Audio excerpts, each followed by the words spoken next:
오늘 이 말씀 가지고서 어, 제자가 걸어야 할 길, 제자가 걸어야 할 길이라는 제목으로 말씀 나누고자 합니다. 며칠 전이죠. 불과 얼마 되지 않았는데요. 어떤 한 제약회사가 백신 아주 백신의 성공률이 높은 그런 접종했을 때 그 효과가 아주 높은 그런 지금 코로나 바이러스에 대한 백신을 개발했다고 해서 아주 전 세계에 지금 크게 뉴스가 되고 있습니다. 빨리 이렇게 그런 것이 제품화되어져서 많은 사람들에게 빨리 공급되고 빨리 이 팬데믹의 상황이 정리되고 종결되었으면 좋겠습니다. 많은 분들의 기도가 응답되어지는 역사 속에 이런 일들도 있는 줄로 믿습니다. 어, 이 뉴스가 나오면서 그 회사의 주식은 아주 폭등을 했죠. 예, 뭐 말할 것도 없습니다. 보니까 한 제약회사하고 또 그 약품 개발하는 연구하는 회사하고 이렇게 합작해서 이루어진 일이었던데요. 어, 그 제약회사의 CEO는 이 당일날 이 돈방석에 앉게 되었다 하는 뉴스가 함께 나왔습니다. 그러면서 또 제약회사의 그 CEO가 그날에 자기 회사에 자기 개인 주식을 팔아서 뭐 엄청난 이익을 남겼다. 그렇게 나오고 또 이것을 개발한 연구원, 연구원이자 또 그 상대방 파트너 쪽의 회사의 CEO는 또 뭐 엄청난 금액의 돈을 벌게 되었다. 이런 뉴스가 함께 나왔습니다. 제가 이 뉴스를 보면서 그런 생각을 했어요.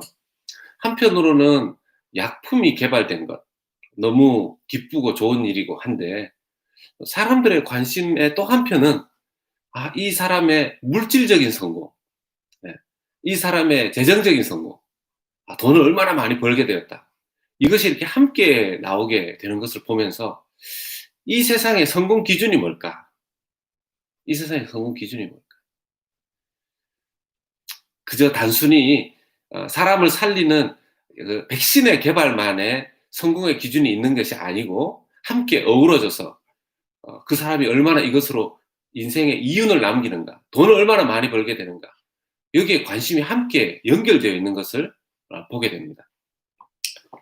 어, 여러분, 모든 사람에게 있어서 어떤 성공의 기준, 그것에 아, 정말 사람들만 이롭게 하고 사람들만 잘 되게 하는 그것만 있으면 얼마나 좋겠습니까? 근데 사람의 마음에는요, 이 세상에서 그저 타인에게 유익만 되는 그런 성공 기준이 아니라 좀 뭔가 이 세상에서 물질적이든 명예적이든 인정을 받는 일이건 그것 세상적인 성공 기준이 빠질래야 빠질 수 없는 것을 보게 됩니다. 이스라엘 백성들의 소원도 차이가 별로 없죠. 그들이 예수님이 오실 당시에 식민지 치하에 있었지 않습니까? 이 식민지 치하에 있었던 사람들의 간절한 소원이 뭐냐면 독립이었습니다. 독립. 그것을 해결해 줄 메시아가 나타나기를 이제나 저제나 간절히 기다리던 그런 상황이었었죠. 예수님은 그러한 이스라엘의 기대를 채워줄 메시아로 나타나야만 했습니다. 그냥 그들을 구원하는, 원래 성경에서 예언되어져 있는 메시아는 어떤 분이시죠? 죄에서 구원할 자입니다. 그런데 이스라엘 백성들이 기다리고 있는 현실적인 메시아는 그 나라를 구원해 줄 지도자로 나타나야 되는 것이죠. 예수님이 그들의 눈에 이스라엘의 기대를 채워줄 메시아로 보이기 시작한 것입니다. 예수님은 많은 기적 중에 또 치유와 가르침을 베푸시면서 또 제자들과 함께 그 길을 걸어가고 있는 중에 있었습니다. 27절에 보면 그 길 위에서 제자들에게 이렇게 묻습니다. 27절에 사람들이 나를 누구라고 하느냐. 예수님이 제자들에게 물어보시는 거죠. 제자들이 당시의 소문을 이렇게 전합니다. 28절에 세례 요한이라고 하던데요. 또 엘리야라고 하던데요. 예, 또 어떤 사람들은 선지자라고 하던데요. 이렇게 이야기를 합니다. 예수님이 그래서 다시 묻죠. 그럼 너희들은 나를 누구라고 생각하느냐? 어, 베드로가요. 제자들 중에서 베드로가 가장 뭐 이렇게 뭡니까 뭐 어, 이렇게 연장자이기도 하고 좀 제자들 중에서 좀 앞장선 인물이었죠. 베드로가 이렇게 대답합니다. 주는 그리스도이십니다. 주는 그리스도이십니다. 마태복음에 보면 다르게 나오는데요. 주는 그리스도시요 살아계신 하나님의 아들이십니다. 이렇게 나오는데 이 마가복음에는 주는 그리스도이십니다. 이렇게만 등장을 합니다. 마태복음에는 예수님이 이 베드로의 말에 대해서 칭찬하였다 하는 말이 있는데 마가복음에는 칭찬에 대한 말씀은 나오지 않습니다. 그 이유는 나중에 등장을 합니다. 나중에 설명드리겠습니다. 그런데 예수님께서는 그들에게 여기에 있는 사람들 외에는 절대로 이것을 알리지 말라고 신신당부합니다. 아주 강하게 말씀하십니다. 절대로 다른 사람들에게 알려서는 안 된다. 굉장히 강하게 말씀하십니다. 그 이유는 다름이 아니라 예수님께서 십자가에 달리시고 또 부활하셔야 되는 아직 그 실제적인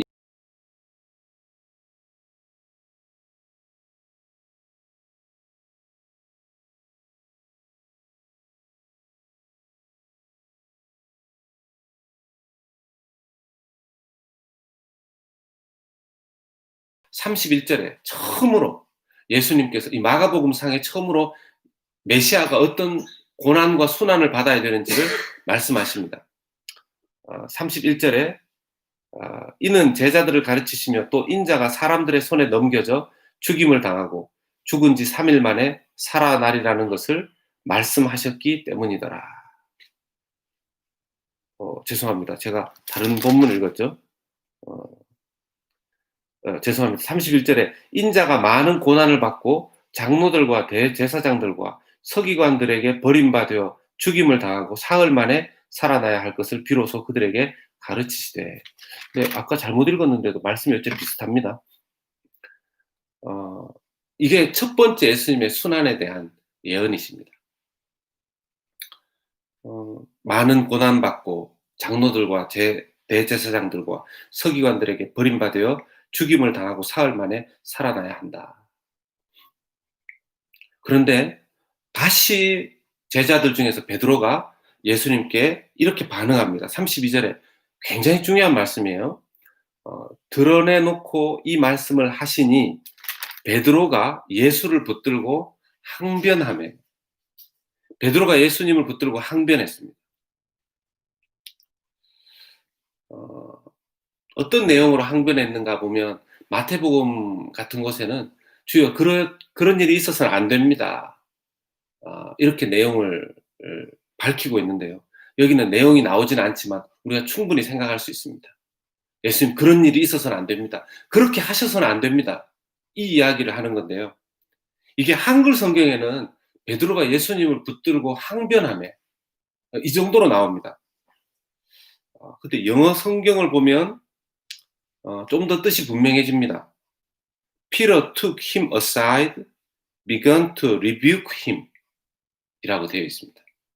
무슨 뜻인지 조금 더 감이 오시죠?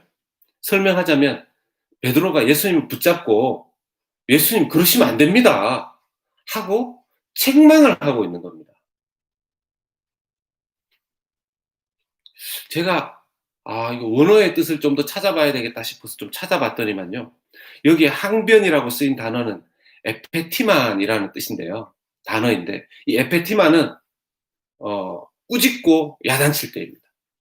선생님이 학생을 향해서 연장자가 또 이 더 나이 어린 사람을 향해서 예, 야단치는 거죠. 이미 이 에페티만이라는 단어를 예수님이 2번 쓰십니다. 30절에 경고하였다 할 때에도 에페티만이라는 단어를 이미 쓰셨어요. 그리고 베드로가 32절에 항변했다 했을 때 이 에페티만이라는 단어를 썼고 이 베드로가 예수님을 붙잡고 예수님을 막 책망하듯 꾸짖듯 예수님 그렇게 하시면 안 됩니다. 하고 말하였을 때 33절에 예수님께서 제자들이 있는 그 앞에서 베드로를 꾸짖어서 33절에 뭐라고 얘기합니까? 예수께서 돌이키사 제자들 보시며 베드로를 꾸짖어 이르시되 사탄아 내 뒤로 물러가라. 내가 하나님의 일을 생각하지 아니하고 도리어 사람의 일을 생각하는도다. 이렇게 책망하시죠. 꾸짖으십니다. 이 세 단어가 같은 단어예요. 같은 헬라어상으로는 똑같은 단어입니다. 30절에 경고하신 말씀, 32절에 베드로가 항변한 것, 33절에 예수님께서 베드로를 꾸짖으신 것. 이 세 단어가 동일한 단어입니다. 동일한 단어입니다. 두 번은 예수님이 쓰셨고 한 번은 베드로가 쓴 거죠. 베드로가 제자들 중에서 가장 연장자이고 리더격입니다. 그런 베드로는 예수님을 향해서 꾸짖어 버렸습니다. 왜요? 제가 이렇게 말씀을 묵상하면서 그런 생각이 들었습니다. 베드로의 입장에서 예수님, 그런 말씀 하시면 안 됩니다. 우리가 지금까지 기다렸던 메시아가 어떤 메시아인데, 우리가 지금까지 기다렸던 지도자가 이스라엘의 왕이 어떤 분이신데 순환을 받아서 죽다니요. 장로들에게, 바리새인들에게 죽다니요. 그런 메시아가 어디 있습니까? 우리가 따른 메시아는 그런 메시아가 아닙니다. 우리가 기대했던 메시아는 그런 메시아가 아닙니다. 그런 얘기 하시면 안 됩니다. 정신 차리십시오. 이것을 베드로가요, 예수님의 팔을 붙잡고 또는 예수님의 어깨를 붙잡고 마치 이 선생님이 제자한테 야야야 너 정신 차려. 너 그러면 안 돼. 그리고 마치 연장자가 나이 어린 사람 붙잡고 이보게 청년 정신 차려. 그런 생각 하면 안 돼. 철이 아직 없구만. 이렇게 얘기하듯이 베드로가 얘기를 해버린 겁니다. 그때 예수님께서 책망한 것이죠. 제가 이 장면을 묵상하다가 사무엘하 6장에 베레스 우사의 이야기가 떠올랐습니다. 베레스 우사. 여호와의 법궤가 오랫동안 아비나답이라는 한 사람의 집에 머물러 있었습니다. 그때 다윗이 왕이 되고 나서 이 한 개인의 집에 있던 이 하나님의 법궤를 이제 하나님의 장막으로 자기 왕궁 곁으로 모시고자 했습니다. 그때 이 아비나답의 집에 오랫동안 이 법궤가 머물렀을 때 그 집의 아들이 우사와 아효라는 두 아들이 있었는데 이제 하나님의 궤를 수레에 싣고 이 소가 끄는 그 수레에 싣고 하나님의 법궤를 가지고 나옵니다. 근데 그때 나곤이라는 자의 타작마당을 이 법궤가 지나가는데요. 하필 거기서 이 소가 갑자기 막 뛰는 겁니다. 근데 여러분, 소가 뛰면 얼마나 뛸까요? 소가 뛰면 얼마나 뛰겠습니까? 그것도 이렇게 멍에 지금 매여서 이거 끌고 있는 상황인데. 근데 그때 우사, 그러니까 아비나답의 아들 우사가 여호와의 법궤를 손으로 붙잡습니다. 하나님께서 그것이 잘못되었다라고 보시고 그 자리에서 우사를 치십니다. 치셨다 하는 히브리어 단어가 페레스입니다. 페레스. 그래서 그 곳의 이름을 페레스 우사를 치셨다 하는 뜻으로 그곳 이름이 붙여졌습니다. 사무엘하 6장 6절에서 8절까지 말씀이 이렇습니다. 그들이 나곤의 타작 마당에 이르러서는 소들이 뛰므로 우사가 손을 들어 하나님의 궤를 붙들었더니 여호와 하나님이 우사가 잘못함으로 말미암아 진노하사 그를 그곳에서 치시니 그가 거기 하나님의 궤 곁에서 죽으니라. 여호와께서 우사를 치심으로 다윗이 분하여 그곳을 베레스 우사라 부르니 그 이름이 오늘까지 이르니라. 여러분, 사실 함부로 하나님의 궤에 손을 대어서는 안 되었습니다. 게다가 소들이 뛴다고 한들 궤가 떨어질 가능성은 거의 없는 거죠. 그는 사람의 생각으로 궤를 붙잡았던 것입니다. 은근히 자기를 과시할 마음이 있었던 것입니다.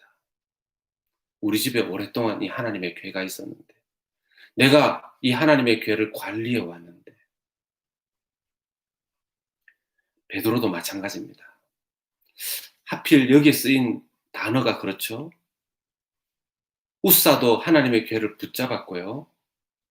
이 베드로도 예수님을 붙들었다고 되어 있습니다.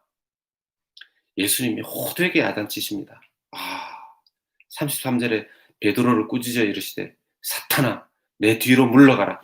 네가 하나님의 일을 생각하지 아니하고 도리어 사람의 일을 생각하는도다.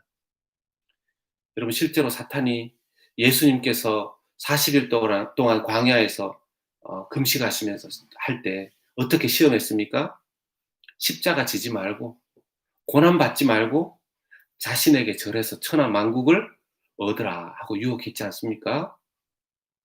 지금 베드로는 사탄이 했던 그 말을 예수님께 하고 있는 거죠. 자기도 모르게.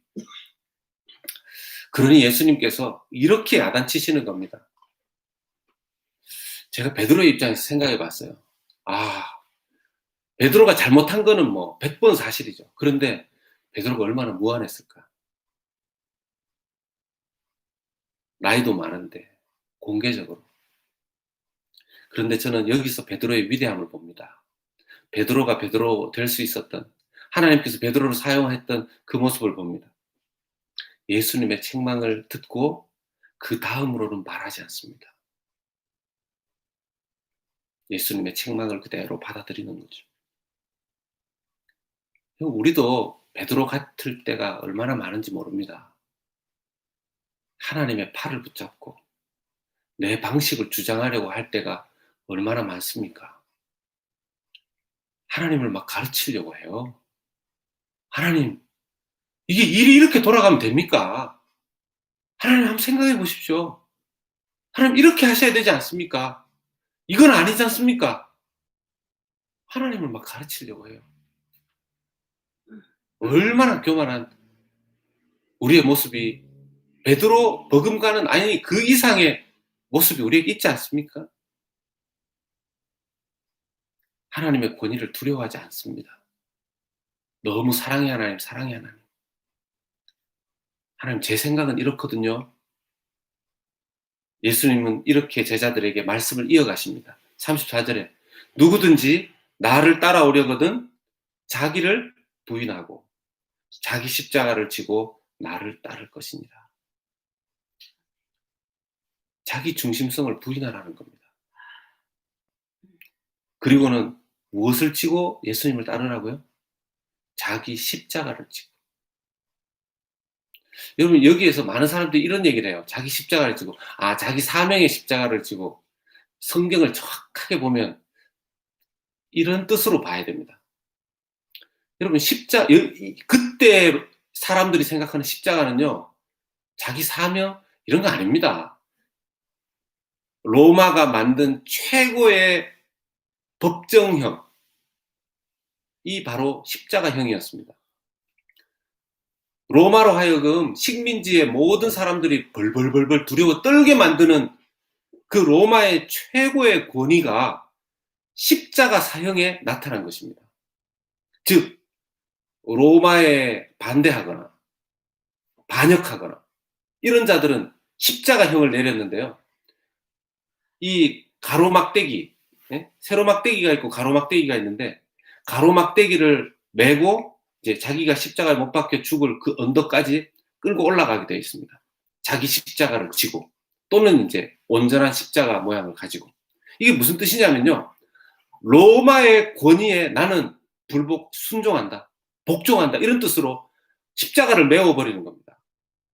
로마, 네가 아무리 설치고 반역하려고 해도 로마의 권위 앞에 너는 복종해야 돼. 이 상징인 것입니다. 그럼 이게 어떤 뜻이 됩니까? 자기 십자가를 지고 예수님을 쫓으라는 말은요. 예수님의 절대적인 권위 앞에 순종하고 복종하고 예수님을 따라가는 것이 제자의 길이라는 것입니다.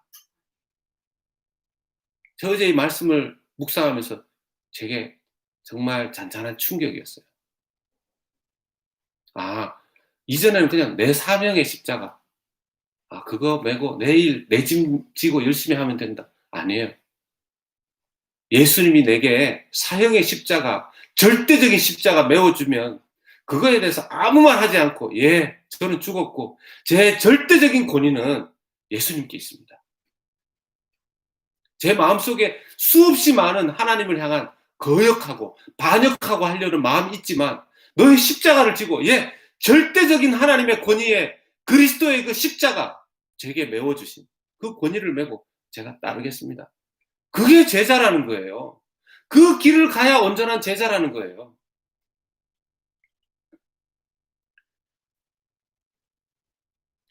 그러면서 예수님께서 36절에 또 이런 말씀 이어가십니다. 36절에 사람이 만일 온 천하를 얻고도 자기 목숨을 잃으면 무엇이 유익하리요? 여러분, 이게 기가 막힌 얘기죠. 제자들이, 그때 베드로를 비롯한 제자들이 예수님을 따르면서 기대했던 게 뭘까요?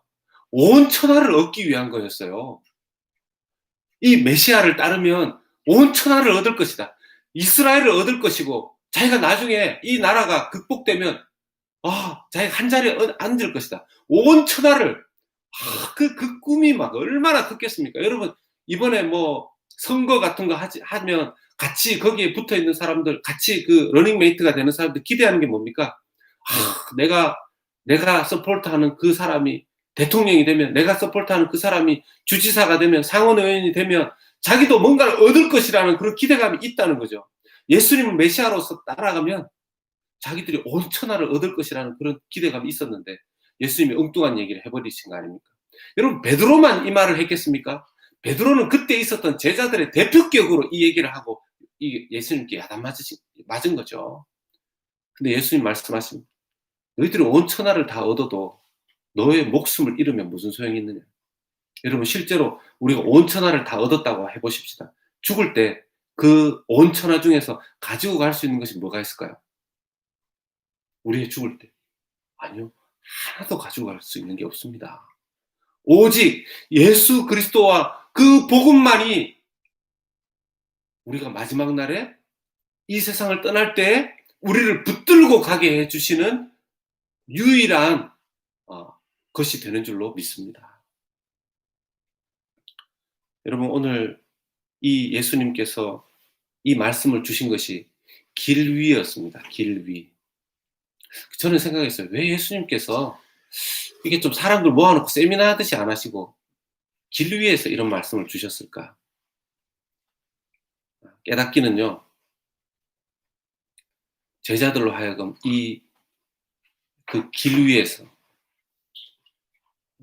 제자가 걸어가야 되는 길이 무엇인지, 그 인생의 여정 중에서 끊임없이 십자가를 져야 되는 제자의 길이 무엇인지를 보여주기 위해서 길에서 이 가르침을 주신 것이 아닌가 생각해 보게 됩니다. 지금 내가 걷는 길, 예수님의 제자가 걸어야 되는 길 맞습니까? 베드로는 감사하게도 이 일로 삐치거나 낙심하거나 예수님을 떠나거나 하지 않았습니다. 이 이후에도 베드로는 또 막 호언장담하다가 예수님을 부끄러워하고 인정하지 못했던 그런 일도 겪었습니다. 우리가 예수님의 제자로서 완벽하지 않습니다. 우리는요, 예수님께서 우리를 향해서 너 완벽해라 이렇게 말씀하신 것이 아니라 나를 닮아가라, 나를 따라와라 이렇게 말씀하셨습니다. 우리는요, 십자가 지고 예수님의 절대적인 그 권위의 십자가 지고 예수님을 따르는 길 위에 있으므로 예수님의 제자로서의 삶을 살아가는 사람들이어야 한다는 것입니다. 주님께서 보여주신 십자가의 길, 때로 그 길 가고 싶지 않을 때도 있고, 하지만 그 길밖에 없습니다. 오직 한 길, 십자가의 길, 예수님의 길 위를 계속해서 잘 따라가는 우리 모든 주님의 제자 될 수 있기를 예수님의 이름으로 부탁드리고 축원합니다. 아멘.